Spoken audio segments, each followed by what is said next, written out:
I wish the hamstring had pulled in the semifinal, not the final. I would have at least come away with a personal best because I would have finished the race. I would have smashed mine. That's one disappointing thing, is not knowing how fast I could have ran. This is a quote by Derek Redmond, who you just saw running in this 400-meter race. He was favored to win first place overall, but as you saw, he was running in the semifinal race, and what ended up happening is he tore his hamstring. That was the initial injury. But what ended up happening is because he continued that race and he continued on, what happened is the bone completely split away from the muscle.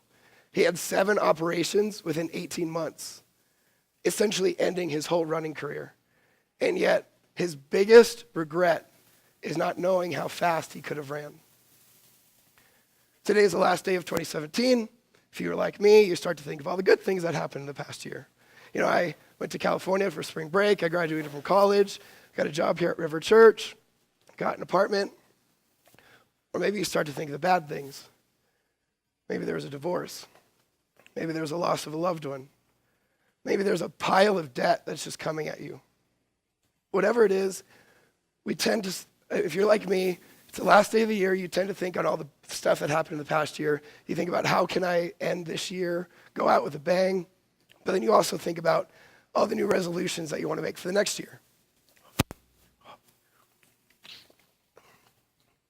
But today I want to turn our attention away from that. And I want to be focused on any of that. Let's not focus on finishing the year, but let's focus on finishing the race. This race is life. It's your life, it's my life. It's one that God has called us to. And the truth is, the gun has fired, the race has started, and we are running this race.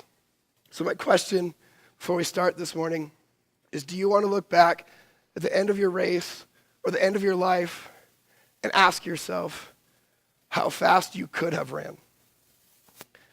One thing I love about Paul in his writings and some of the metaphors he uses is that he'll use this athletic metaphor to describe his work and his pursuit of the gospel. So especially, and one of the reasons for it is that Corinth, one of the cities that he wrote the First Corinthians to, Corinth was home to the biennial Isthmus, which at the time was second in fame to the Olympics. And so it was this big, just like the Olympics, where athletes from all over would come and they would train months prior to this event and for this race so that they could receive this crown that was for a moment of glory that would soon fade. And in the same passage, Paul's urging the early believers that says, you have a race to run yourself, and this is life. But the thing is, these guys worked so hard for this crown that's just a moment of glory. But see, we have a race to run that gives us the crown of life that is eternal and not just a moment of glory. So then our question becomes, how do we run this race? Well, if you look at 1 Corinthians 24 through 26, you can see that in order to finish the race well, we need to start well. Verse 24, do you not know that in a race, all the runners run, but only one receives the prize? So run that you may obtain it. Every athlete exercises self-control in all things. They do it to receive a perishable wreath, but we an imperishable. So one thing I want to point out is in verse 25, every athlete exercises self-control in all things. All things, self-control, self-control, self-control. See, these Roman athletes would train 10 months prior before these events. They would put their bodies through torturous exercises, and they would practice and practice to develop their bodies to be fit to better their event so they could get first place. They went on diets. They did anything. They went away from anything that would hinder them from their goal of getting first. But anything that would get in the way, they threw that out of the window. And the thing is, they did it to receive this wreath, this laurel wreath that was made of some flowers and grass and things like that, that would very soon dry out. It would become worthless. So my question then is that if these Roman athletes were willing to put so much time, effort, dedication, and energy, discipline into winning this, receiving this crown that is worthless, then how much more dedicated, how much more time, energy, discipline should we as Christians be putting in to receive this incorruptible crown of glory that God has promised his faithful servants? See, and as long as we start well, we prepare ourselves, this happens. There's a story of a man and a wife, and they were shopping around D.C., and there was this young gentleman who approached him. They knew him, and he happened to be the top security of the White House. And top security of the West Wing could get him into the Oval Office, meet one-on-one with the president. He asked him, is this something you guys would be interested in? Well, of course. Who would pass up a chance to meet the president? So they're ecstatic. They're excited. They go on through their, okay, but you have to be there at 7:30 because he has a very, very strict schedule. There's no flexibility. Be there by 7:30 at the gate so you can get in by 8. Oh, perfect. We'll be there. So they go on through their day. They go to bed at night to be awoken by a phone call. And it's the White House. And it's this younger gentleman, the security gentleman, and frantically, where are you guys? You're not here yet. It's like, well, sorry, it's 8 o'clock. You're late. Oh, man, this husband is freaking out. Oh, I'm sorry. We must have overslept. Our basement was really, really dark. Let me get up my wife. We'll get dressed. We'll get out the door. We'll meet you there. No, it's too late. You missed your chance. His schedule is already booked. You don't get it anymore. See, this couple slept through their chance to meet the president. And you would think, who would do that? I would make sure my alarm is set, make sure I'm up in time. But the thing is, this story didn't happen to anyone. The story is a representation of you and I daily. The fact that we sleep through our chance to spend time with the God of the universe.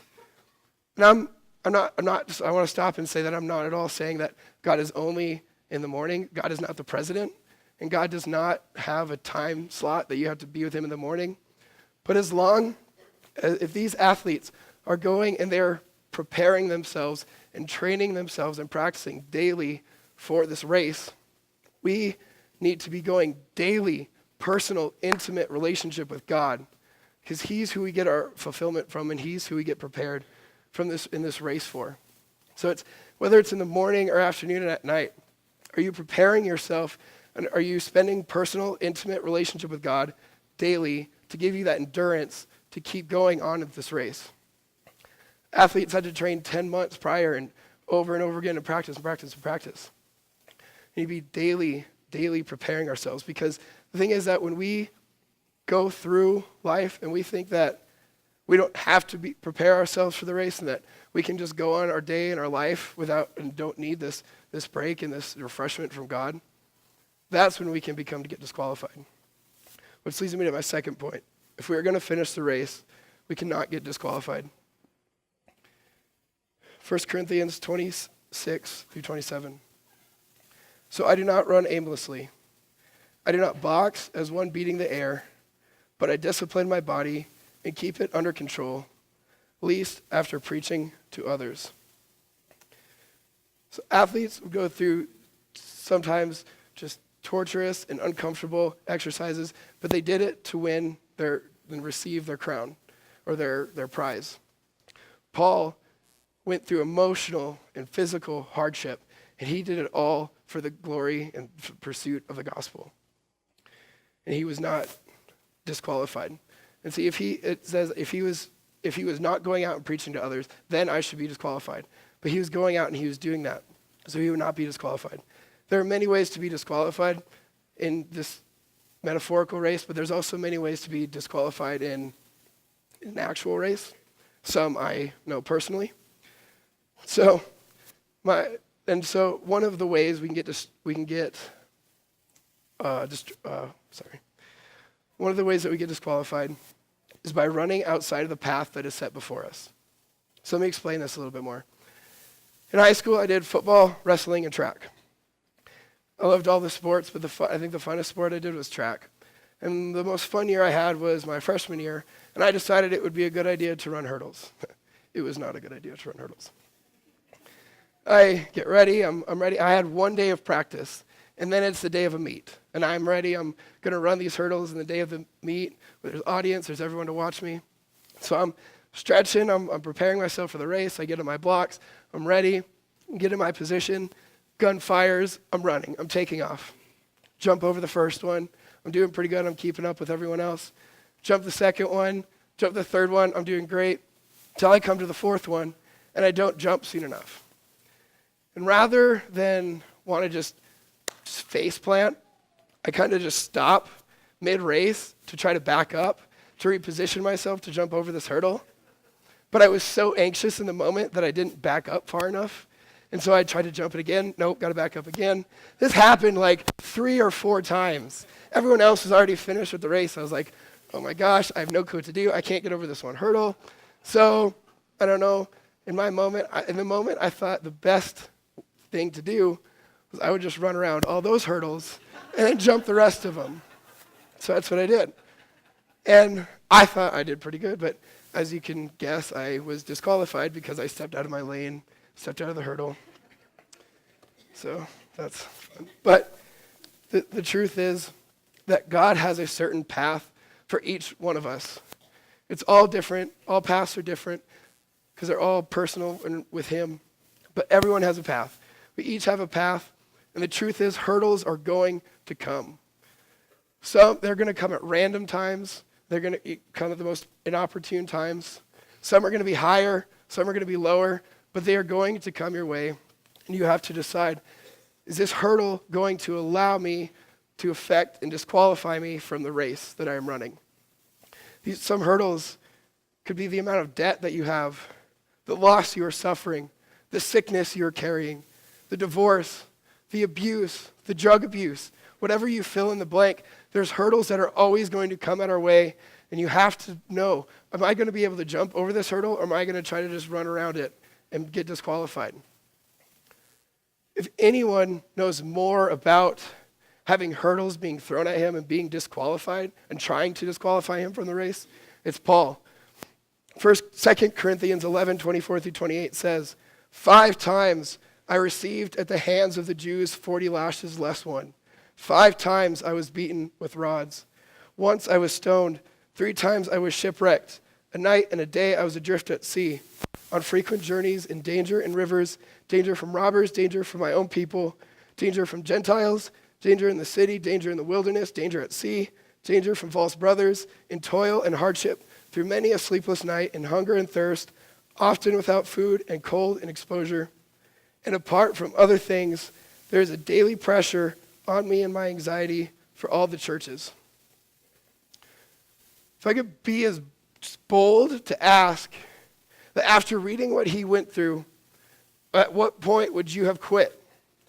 If this hurdle of 40 lashes less than one came your way, would you jump over it or would you run around it?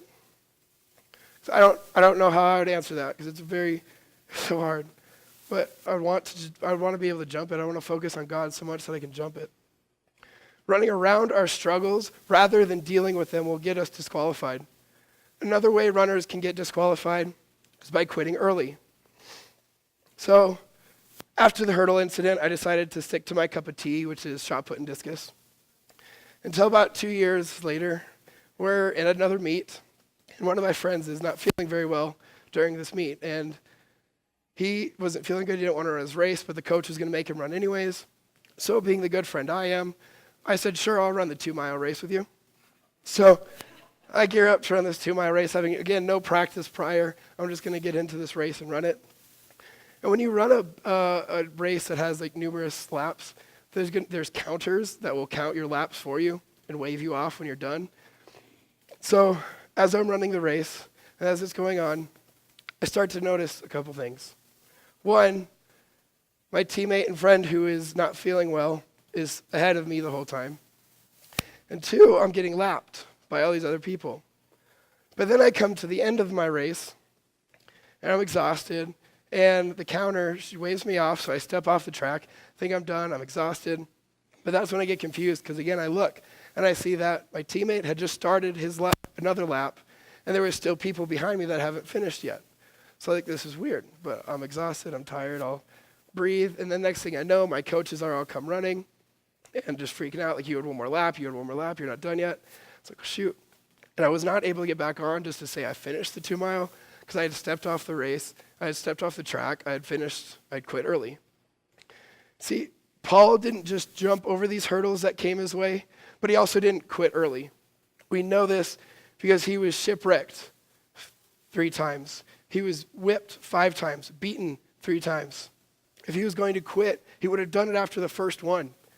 But he didn't. He kept going. He kept running. He kept taking the punishment, the disappointment, and the anxiety, and the brokenness. 2 Timothy 4:7 says, I have fought the good fight, and I have finished the race. I have kept the faith. These are the words of Paul.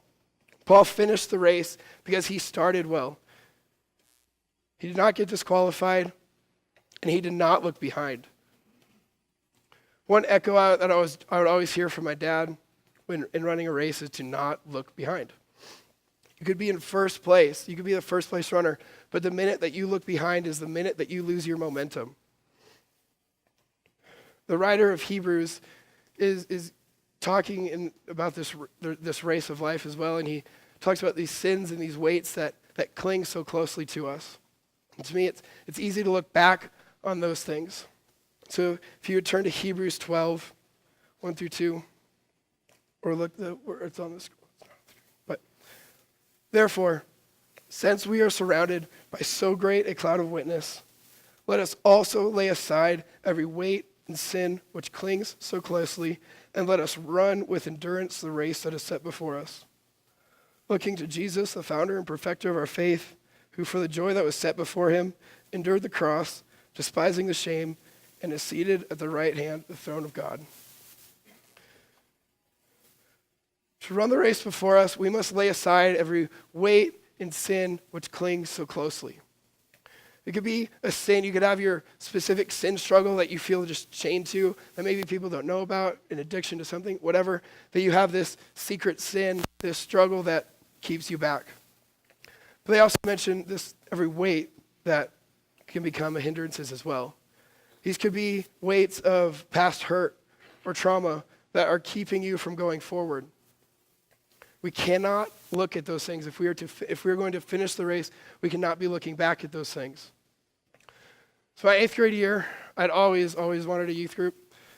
Our church really didn't have one. It was a very, very small church, so you'd hire one pastor, a senior pastor, and that was the one paid staff person. And we didn't totally have a person to take charge of the youth group at the time. Well, tell about our 8th grade year when a pastor came and took the senior pastor role. But he also decided to help with the youth group and take a big part in the youth group as well. So he just started taking over, and because we had a leader, we had a program set up, then we ended up growing to 10, 15 students. It was great. And then through my high school, I had a youth group. We went on camps, retreats, mission trips. We did dramas or human videos to different churches. And it was a really good time, and it was something that I could not take for granted.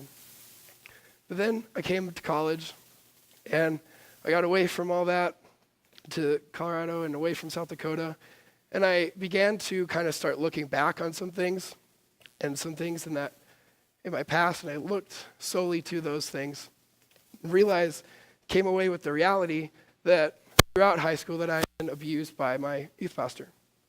So I began to think on this and dwell on it and look only at that. And because I looked back only at that, I started to then question all of these all this youth group experiences I had in high school. Well, what was the point of that? Was it even worth it? Then I even started to question my personality. Am I that way because that's just the way I am? Is that the way I'm wired? Is that the way that God made me? I don't know. And I started to question everything. And the more I looked back and back on that situation, what happened in my life, it was so affecting my present and how I was going forward. And I was left with a choice because the more and more I pondered on it and thought on it, it would just make me more mad, and it would make me just second guess everything. And I was left with a choice. I could choose to keep looking back at what happened, to what this person did, or whatever, or what I did, or I can look back to whatever it is and allow that to be my focus, or I can turn around and I can make my look towards Jesus, the perfecter and founder of our faith. We're not to look behind, but we're to be looking forward towards him. See, the word look in Greek has a fuller meaning than that of English. It has a preposition in it, which turns the look away from everything else. So you're not looking at Jesus, you're looking only at Jesus. You're looking only at him, that you're not seeing the course that's in front of you, because if you're looking at him, he's going to set your course. You're looking at him solely so that if a hurdle comes your way, you're not going to see the hurdle, because if you're focused on him, he'll get you over that hurdle. These things, as long as we are so focused on him, we should be so focused on him. We don't see the other people running the race. We do not see the course. We don't see the hurdles. We don't see any of it. We only see Christ. Because the truth is, no one deserves our gaze and attention more than him. One of the commentaries I came across read this: "The cross of Christ represents the greatest suffering in history. For Jesus not only suffered physically, but also experienced God's just wrath in taking upon himself the sin of the world. Still, the promise of future reward and joy gave Jesus strength to suffer. Despising the shame, crucifixion performed naked and in public, and inflicting prolonged pain on the victim was intended to cause shame as well as death. Jesus bore a shameful accusation, a shameful mocking, a shameful beating, a shameful crown, and a shameful robe. If anyone deserves our praise, it is Jesus Christ. The truth is, he took the beating, the hurt, the shame, the death that we deserve. And he is who we're running the race for." I was trying to think of, what's a good way to just kind of end this. And one of the words that really has been coming on my heart in this past week from other people, but just has been put on my heart, and that I want to speak just over us, and over you guys, going into 2018, is the word passion. And if you're not passionate about something, you're not going to finish it. You're not going to do it. If you're not interested in it. So we just need to get so passionate about Christ, because he is so passionate about us. And when we have our so passion on Jesus, because of what he did, we can finish the race. We can go through the endurance because we are so passionate about Christ. And so that would be my word for you guys just over 2018, is just passion. So that we would be passionate towards Christ. And also that we would finish the race with endurance. The gun has started. The race has begun.